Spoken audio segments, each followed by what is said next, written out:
عزیزان محترم، السلام علیکم ورحمۃ اللہ وبرکاتہ۔ پچھلے دنوں ایک افسوسناک بات ہمیں سننے کو ملی کہ ہمارے بیچ سے مفتی اعظم مدھیہ پردیش، بانی جامعہ اسلامیہ عربیہ مسجد ترجمے والی بھوپال اور نائب صدر جمعیت علماء ہند نمونہ اسلاف حضرت مولانا مفتی عبدالرزاق خان صاحب اس دنیا سے ودا ہو گئے۔ محترم حضرات، مفتی عبدالرزاق صاحب کی پیدائش ضلع راج گڑھ کے گاؤں لال کھیڑا میں ہوئی تھی۔ آپ کی والدہ کا بہت چھوٹی سی عمر میں انتقال ہو جانے کی وجہ سے آپ کی بڑی بہن بھوپال لے کر آئیں۔ پھر بھوپال میں رہ کر آپ نے اپنی شروعاتی تعلیم حاصل کی۔ بھوپال میں تعلیم حاصل کرنے کے بعد دینی تعلیم کے لیے دارالعلوم دیوبند جانے کا ارادہ کیا۔ اس دور میں بھوپال ریاست سے باہر جا کر تعلیم حاصل کرنے پر وظیفہ مقرر ہوا کرتا تھا۔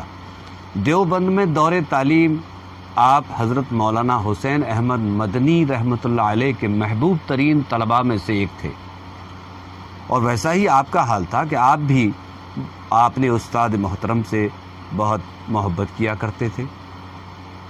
آپ نے انہیں اپنا استاد تسلیم کیا تھا۔ آزادی کے وقت آپ مولانا حسین احمد مدنی صاحب کے ساتھ کچھ موقعوں پر دورے پر بھی گئے ہیں، حالانکہ اس وقت مفتی صاحب کی عمر بہت کم تھی۔ مولانا حسین احمد مدنی بٹوارے کے خلاف تھے اور اس کی مخالفت کے لیے جگہ جگہ دورے کر رہے تھے، لوگوں کو آگاہ کر رہے تھے، لوگوں کو سمجھا رہے تھے۔ مفتی عبدالرزاق صاحب بچپن سے ہی انگریزوں سے دلی نفرت کیا کرتے تھے، اور نفرت کی وجہ یہ تھی کہ انگریز جو ہے ہندوستانیوں کے اوپر ظلم کیا کرتے تھے۔ کئی دفعہ کم عمری کے دور سے ہی انگریز مخالف تحریکوں میں شامل ہوا کرتے تھے، انہی وجہوں سے انہیں جیل میں بھی جانا پڑا تھا۔ دیوبند میں تعلیم کے بعد مفتی صاحب بھوپال لوٹ آئے، اور یہاں آ کر انہوں نے بڑی مشکلات کا سامنا کیا اور مدرسہ جامعہ عربیہ کی شروعات کی۔ پھر ایک دور ایسا آیا کہ مفتی صاحب کی سرپرستی میں مدھیہ پردیش، چھتیس گڑھ میں مدرسوں کا جال پھیل گیا۔ یہ سب عوام کے تعاون سے چلنے والے ادارے تھے۔ ایسے ہی کئی مسجدوں کی تعمیر بھی مدھیہ پردیش میں مفتی صاحب کی سرپرستی میں مکمل ہوئی۔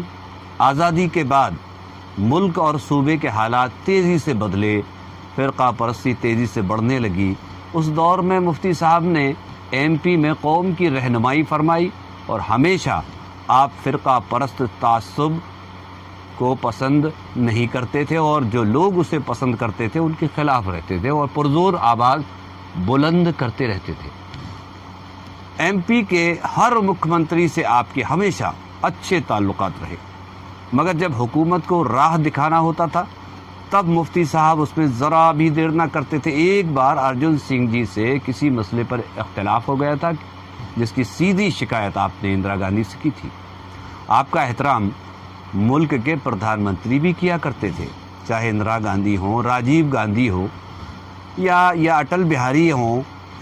MP میں اہم مسئلوں پر مفتی صاحب کا فون یا ان کا لیٹر ہیڈ ایک الگ اہمیت رکھتا تھا۔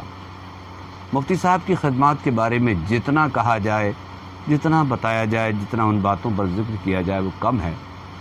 جب آپ 90 کے دور میں جمعیت علماء ہند کے جنرل سیکرٹری بنے، اس وقت کے حالات میں آپ نے جمعیت کے پورے ملک میں جلسے منعقد کروائے۔ اسی طرح بھوپال میں بھی عوام کو جب مخاطب کرنا ہوتا تھا، آپ اقبال میدان سے اپنی بات کہتے تھے، جو پورے صوبے کے مسلمانوں کے لیے ہوتی تھی۔ لوگ اسے تسلیم بھی کیا کرتے تھے۔ آپ جمعیت کے تعمر نائب صدر رہے، بھوپال کے شہر مفتی بھی آپ رہے ہیں، اور عوام نے آپ کو اپنا مفتی اعظم بنایا تھا۔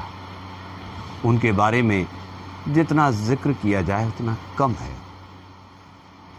آپ کے انتقال کے بعد صوبہ مدھیہ پردیش سے ہی نہیں، پورے ہندوستان بلکہ پوری دنیا سے خراج عقیدت پیش کی جا رہی ہیں۔ اللہ تبارک تعالی حضرت رحمۃ اللہ علیہ کے سیئات کو حسنات سے مبدل فرمائے، آپ کی بال بال مغفرت فرما کر جنت الفردوس میں اعلیٰ مقام عطا فرمائے، آمین ثم آمین۔